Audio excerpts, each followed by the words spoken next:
स्वागत है आप सबका एक बार फिर से मेरे YouTube चैनल पे। तो जैसा कि मैंने एक सीरीज़ शुरू की है पिछले हफ्ते, तो इसी सीरीज़ को आगे बढ़ाते हुए आज हम प्रोडक्शन मैनेजमेंट जो है उनका एक यूनिट नंबर 3 है, उसका एक फटाफट रिवीजन कर लेते हैं। ठीक है, तो चैप्टर का नाम है इन्वेंट्री कंट्रोल। तो सबसे पहले जानते हैं कि जो इन्वेंट्री है उसकी डेफिनेशन क्या कहती है। डेफिनेशन कुछ इस प्रकार है। Inventory refers to the stock of materials or goods that a company keeps for production or sale। क्या मतलब है इस बात का?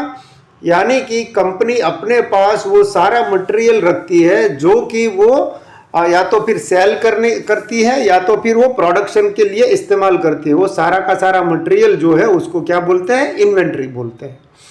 तो जैसे कि आप देख सकते हो कि ये एग्जाम्पल जो यहाँ दिया है, इन मैन्युफैक्चरिंग कंपनी इन्वेंट्री में इंक्लूड क्या क्या चीज़ें इसमें शामिल हो सकती है, जैसे कि रॉ मटेरियल हो गया, वर्क इन प्रोग्रेस गुड्स हो गया, या तो फिनिश्ड स्टॉक, या तो जो आपके फैक्ट्री में गोडाउन में बिल्कुल सेल करने के लिए रेडी है, वो सारा का सारा माल जो है वो फिनिश्ड गुड्स है, वो आपका इन्वेंट्री ही है। ठीक है, तो एक लाइन जो दिया है लास्ट में याद रखने जैसा है, पॉइंट है, जो कि inventory is the stored resource is used in production and sales. यानी कि प्रोडक्शन के लिए इस्तेमाल के लिए रखी हुई वो सारी चीज़ें जो स्टोर करके रखी है या तो फिर सेल करने के लिए रखी, वो सारी की सारी चीज़ें आपकी इन्वेंट्री कहलाती है। ठीक है, इन्वेंट्री कंट्रोल क्या है? देखिए, ये तो हमने समझ लिया कि इन्वेंट्री यानी कि क्या होता है, लेकिन कंट्रोल करना बहुत ज़रूरी है, क्योंकि ज़रूरत से ज़्यादा मटेरियल इकट्ठा हो गया तो भी दिक्कत है, या तो अगर कमी हो गई तो भी दिक्कत आएगी कंपनी में। तो आइए समझते हैं कंट्रोल का क्या मतलब है। Inventory control means the managing the stock in such a way, कुछ इस प्रकार से, that there is neither shortage nor excess inventory. जैसा कि मैंने आपको अभी बताया कि या तो उसकी कमी भी नहीं होनी चाहिए या तो बहुत ज़्यादा भी इन्वेंट्री बढ़ जाना नहीं चाहिए। ठीक है, ऑब्जेक्टिव्स क्या है इन्वेंट्री स्टडी करने का या तो समझने का? ऑब्जेक्टिव क्या, क्यों समझना चाहिए, मैनेजमेंट में ये जरूरी क्यों हो जाता है? सबसे पहले तो है इंश्योर कंटिन्यूस प्रोडक्शन, जिसे कि आपको बिना रुके आपका प्रोडक्शन चलता रहे, निरंतर आपका प्रोडक्शन चलता रहे, आगे बढ़ता रहे, यानी कि उसमें कोई रुकावट ना आए। दूसरा है अवॉइड स्टॉक शॉर्टेजेस, यानी कि आपको स्टॉक जो है उसकी कमी ना आ जाए, इसके लिए इन्वेंट्री कंट्रोल करना बहुत ज़रूरी हो जाता है। तीसरा है अवॉइड ओवर स्टॉकिंग, यानी कि ज़रूरत से ज़्यादा स्टॉक करना भी कंपनी के लिए अच्छा नहीं है।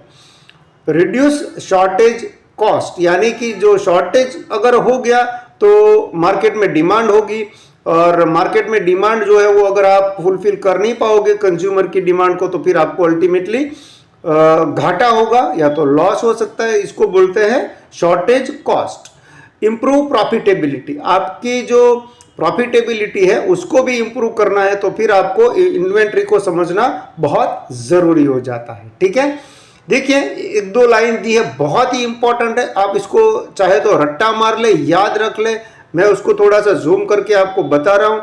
If a factory runs out of the raw material, production stop हो जाएगा, ठप हो जाएगा, प्रोडक्शन रुक जाएगा। अगर आपकी फैक्ट्री में स्टॉक नहीं है तो मटेरियल का, बट अगर नहीं होने की वजह से अगर आप बहुत ज़्यादा संभलते हुए चलते हो और अगर ज़्यादा स्टोर कर भी लेते हो तो भी दिक्कत है। जैसे कि but if the stores too much stock the storage cost increases, तो स्टोर करने के लिए भी तो कॉस्ट लगता है ना।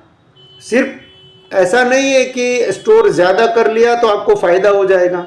आगे हम EOQ में समझेंगे कि ये कैसे काम करता है फॉर्मूला।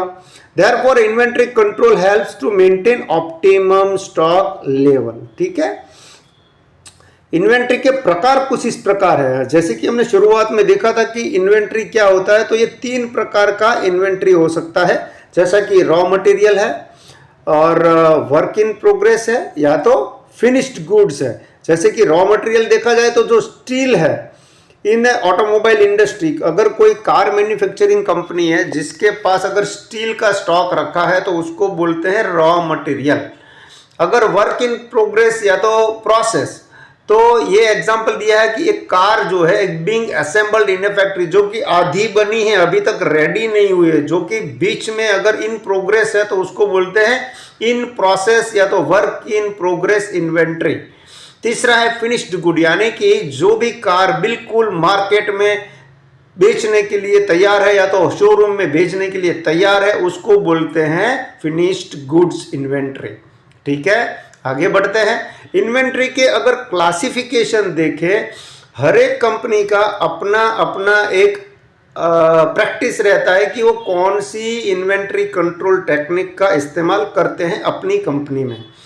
तो अगर हम देखें तो ज़्यादा से ज़्यादा जो कंपनियां हैं वो आजकल लगभग एबीसी एनालिसिस से अपना इन्वेंट्री को कंट्रोल करते हैं। तो क्लासिफिकेशन अगर हम देखें तो सबसे पहला है वो है एबीसी एनालिसिस।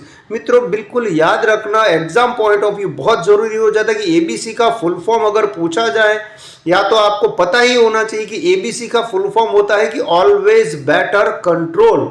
ठीक है, तो ऑलवेज बेटर कंट्रोल तो है ही है, उनको फुल फॉर्म है। लेकिन अगर बाइफर्केशन अगर हम देखें तो कैटेगरी ए जो होती है, बी होती है और सी, ये तीन अलग अलग कैटेगरी है। तो ए कैटेगरी में कौन सी मटेरियल रहेगा आपका, तो जो हायर वैल्यू वाला है वैसी आइटम रहेगी। जैसा कि एग्जांपल में दिया है कि 10% वैल्यू जो 10% आइटम जिसकी वैल्यू 70% से ज्यादा है वो आप ए कैटेगरी में रखोगे। जैसे कि आपके घर में अगर सोना है तो सोने की कीमत है बहुत ज्यादा, तो लेकिन वो आपकी ओवरऑल इन्वेंट्री का सिर्फ 10% हिस्सा है लेकिन वैल्यू बहुत ज्यादा है, तो वो ए कैटेगरी में आप क्लासीफाई करोगे। बी कैटेगरी में कौन सी आइटम रहती है, तो मीडियम वैल्यू आइटम जो है वो बी कैटेगरी में रहती है, जिसको 20% तक का वेटेज दिया है। 20% ऐसी चीज है जिसकी जो वैल्यू है वो इससे मीडियम हो। और सी कैटेगरी में कौन सी आइटम रहती है, जो कि लो वैल्यू आइटम्स रहती है, जो कि कॉमनली घर में यूज होने वाली, जैसे फैक्ट्री में भी कॉमनली यूज होने वाली चीजें हैं जो कि रूटीन में इस्तेमाल होती है, जिसकी वैल्यू बहुत कम है।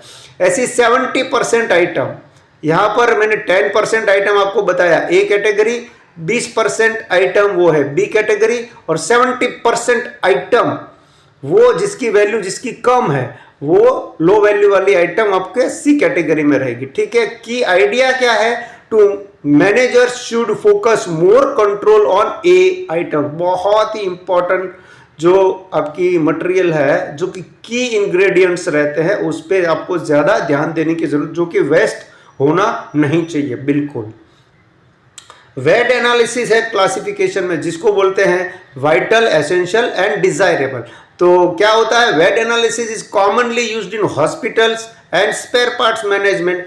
आप बिजनेस किस प्रकार का करते हो तो उस हिसाब से भी आप अपनी इन्वेंट्री को क्लासिफाई कर सकते हो या तो मैनेज कर सकते हो। जैसे कि वेट एनालिसिस है वो अक्सर आपको कहाँ देखने मिलता है, हॉस्पिटल से स्पेयर पार्ट्स की दुकान है उसमें। कुछ वाइटल प्रकार के रहते हैं मटेरियल, बहुत ही जिसके बिना काम चलता ही ना। एसेंशियल यानी कि थोड़ा थोड़ा जरूरी, और डिजायरेबल यानी कि होना जरूरी है लेकिन ना हो तो बहुत ज्यादा दिक्कत नहीं आती है, तो उसको बोलते हैं डिजायरेबल वाला आपका क्लासिफिकेशन। ठीक है, तीसरा है एफएसएन का classification. This analysis is based on the movement of the inventory. आपकी इन्वेंट्री कितनी ज्यादा मूव करती है, बहुत ज्यादा फास्ट मूविंग है, स्लो मूविंग है, या तो नॉन मूविंग या तो नॉर्मल मूविंग बोलते हैं। कभी नॉन मूविंग तो वैसे ज्यादा रिलेवेंट शब्द लग नहीं रहा है, लेकिन नॉर्मल मूविंग जैसी आइटम बहुत ही कम बार आपको यूज में आती है, वैसी आइटम को नॉन मूविंग या तो नॉर्मल मूविंग में आपको क्लासिफाई करनी चाहिए। जैसे कि घर में भी जैसे आपको दिवाली के माहौल होता है तब हम वो कुछ कचौड़ियाँ बनाने के लिए या फिर जो मशीन इस्तेमाल करते हो वो पूरे साल में शायद 1-2 बार यूज होता है, तो इसको आप नॉन मूविंग बोल सकते हो। Fast moving item should be stored near the warehouse exist, यानी कि जहां बहुत फास्ट मूव कर रही है ऐसी आइटम आपको बहुत नजदीक में रखनी चाहिए। ठीक है, तो आगे बढ़ते हैं, देखते हैं cost associated with the inventory. Inventory के साथ कौन कौन सी कॉस्ट है वो इन्वॉल्व है। बहुत इंपॉर्टेंट है टॉपिक, ये आपको आसानी से समझना चाहिए। एक है ऑर्डरिंग कॉस्ट, दूसरा होल्डिंग कॉस्ट, तीसरा है शॉर्टेज कॉस्ट।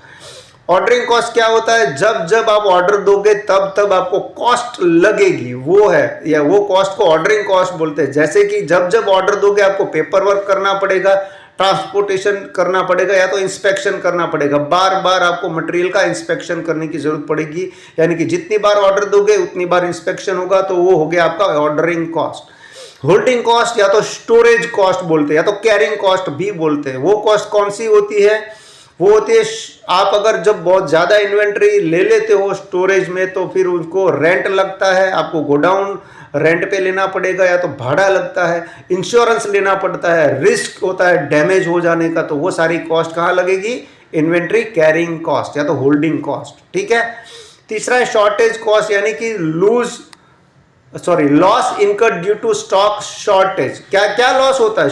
आपको पास स्टोर नहीं है या तो आइटम नहीं है, क्या लॉस होगा? लॉस ऑफ कस्टमर्स, जो आपको ऑर्डर दे रहे हैं, कस्टमर को मटेरियल मिलेगा नहीं क्योंकि आपके पास मटेरियल नहीं है, तो वो हो गया आपका शॉर्टेज कॉस्ट। ठीक है।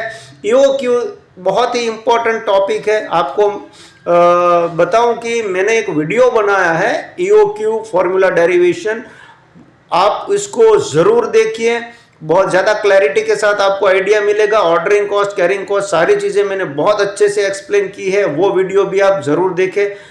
मैं चाहे तो आपको डिस्क्रिप्शन में इसका लिंक भी डाल दूंगा। यहाँ देखते हैं इकोनॉमिक ऑर्डर क्वांटिटी जो है, यानी कि optimal order quantity that minimize total inventory cost. Total cost आपका कम रहेगा, बहुत ज्यादा ऑर्डर देंगे तो भी दिक्कत है, बहुत ज्यादा स्टोरेज करेंगे तो भी दिक्कत है। तो एक बीच का, यानी कि एक ऑप्टिमल लेवल होता है ऑर्डर का, कि भाई इतनी क्वांटिटी में ऑर्डर देंगे तो आपकी कंपनी को फायदा है। इसका फॉर्मूला आप देख सकते हो, EOQ is equal to 2 into D into S, यानी कि आपका ऑर्डरिंग कॉस्ट, और डी फॉर डिमांड, पूरे साल में आप इन्वेंट्री कितना इस्तेमाल करते हैं वो। जैसा कि आप देख सकते हो नीचे एक्सप्लेनेशन भी है, और डिवाइड करना है आपको inventory carrying cost per unit पर टाइम, जितना समय के लिए आपका वो स्टॉक में रहता है वो यूनिट से आपको इसको डिवाइड करना है, और इसमें रूट करना है, यानी कि उसको फिर आपको फॉर्मूला के हिसाब से सिंप्लीफाई करके EOQ निकालना है। मैंने आपको बताया कि वीडियो मैंने बनाया है, बहुत अच्छे से डिस्क्राइब करते हुए डिटेल में बनाया है, तो वो जरूर आप देखिएगा एक बार। सिंपल एक्सप्लेनेशन क्या होता है? EOQ helps to determine how much quantity should be order each time. हर एक बार में कितनी क्वांटिटी में आपको ऑर्डर देना चाहिए जिससे कि आपका टोटल कॉस्ट कम रहे। ठीक है।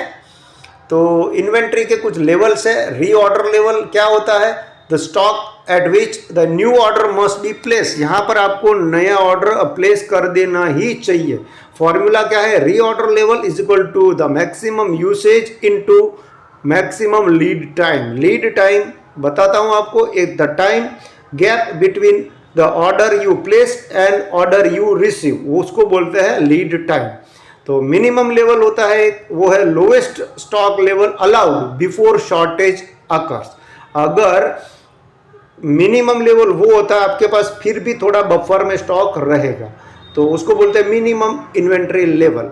फिर है maximum level, maximum quantity of the inventory allowed in storage. ठीक है। सेफ्टी स्टॉक क्या रहता है? एक्स्ट्रा स्टॉक, अगर आपका मटेरियल मिनिमम लेवल तक खत्म भी हो गया तो भी आपका काम रुकेगा नहीं, इसको बोलते हैं सेफ्टी स्टॉक। एक डायग्राम के द्वारा समझते हैं, आगे एक स्लाइड में मैंने डायग्राम रखा है, लेट्स अंडरस्टैंड दैट। यहाँ पर आप देख सकते हो कि जैसे कि यहाँ पर ये है वो मैक्सिमम स्टॉक लेवल है, यहाँ पर ये जो है वो ऑर्डर का आपका क्वांटिटी है, ये वो है ऑर्डर लेवल, यानी कि ये जो लाइन है वो आपका री ऑर्डर लेवल है। यहाँ पर आपको री ऑर्डर करना ज़रूरी है। इस लेवल पे इन्वेंट्री आप यूज़ कर रहे हो, यहाँ फुल है, यूज़ करते करते करते जब आप यहाँ पहुँचोगे तो आपको यहाँ पर आपको री ऑर्डर कर देना है। ठीक है। फिर आप यूज़ करते करते जब तक नीचे आओगे, यहाँ पर मिनिमम लेवल आ जाएगा। यहाँ पर अगर एक सेकेंड ना, मैं आपको बता देता हूँ। तो अगर आपका लेवल मिनिमम भी आ जाता है तो आपको फिर ऑर्डर मिल जाएगा तो फिर से आपका स्टॉक फुल हो जाएगा। जैसे कि यहाँ पर आप फुल देख सकते हो, ऑर्डर फिर से फुल हो जाएगा। ठीक है, तो ये है नीचे दिया है बफर स्टॉक यानी कि सेफ्टी स्टॉक, और ये है लीड टाइम। आपने ऑर्डर यहाँ पर दिया था, ऑर्डर आपको यहाँ पर मिल गए, यानी कि फिर आपको ये पूरा का पूरा स्टोर यहाँ पर फुल स्टॉक हो जाएगा। ठीक है, उम्मीद करता हूं कि आपको समझ में आ रहा होगा। मित्रों, अगर प्लीज समझ में नहीं भी आता है तो प्लीज एक कमेंट भी कर दीजिए और पूछ लीजिए जो भी आपके मन में सवाल है। कोशिश कर रहा हूं कि आपके लिए अच्छे से अच्छे वीडियो या तो अच्छी तरीके से एक्सप्लेनेशन में आपको करूं, और वीडियो चाहे अभी थोड़ा लंबा तो चला है लेकिन फिर भी मान रहा हूं कि मैंने अच्छी तरीके से आपको समझाया है। ठीक है, तो ये वीडियो अगर आपको मदद रूप हो रहा है, आपको समझ में आ रहा है, तो प्लीज़ लाइक कर दीजिए एक बार, अपने दोस्तों के साथ इसको शेयर भी कीजिए, अपने क्लासमेट के साथ भी इसको शेयर कीजिए। सब्सक्राइब तो अवश्य कर ले मेरे चैनल को अगर अभी तक नहीं किया है तो। और आगे और भी सीरीज़ में ये और भी जो यूनिट्स बचे हैं उनका भी वीडियो मैं जल्दी से जल्दी इसमें अपलोड करने वाला हूँ, तो बने रहिए। मिलते हैं फिर अगले वीडियो में। Till then thank you, goodbye. यहाँ पर एक मैंने कुछ क्वेश्चंस डाले हैं, इंपॉर्टेंट क्वेश्चंस हैं एट द एंड, तो आप ये प्रैक्टिस कीजिए, अपने याद भी रख लीजिए एग्जाम पॉइंट ऑफ व्यू। ठीक है, धन्यवाद, थैंक यू सो मच।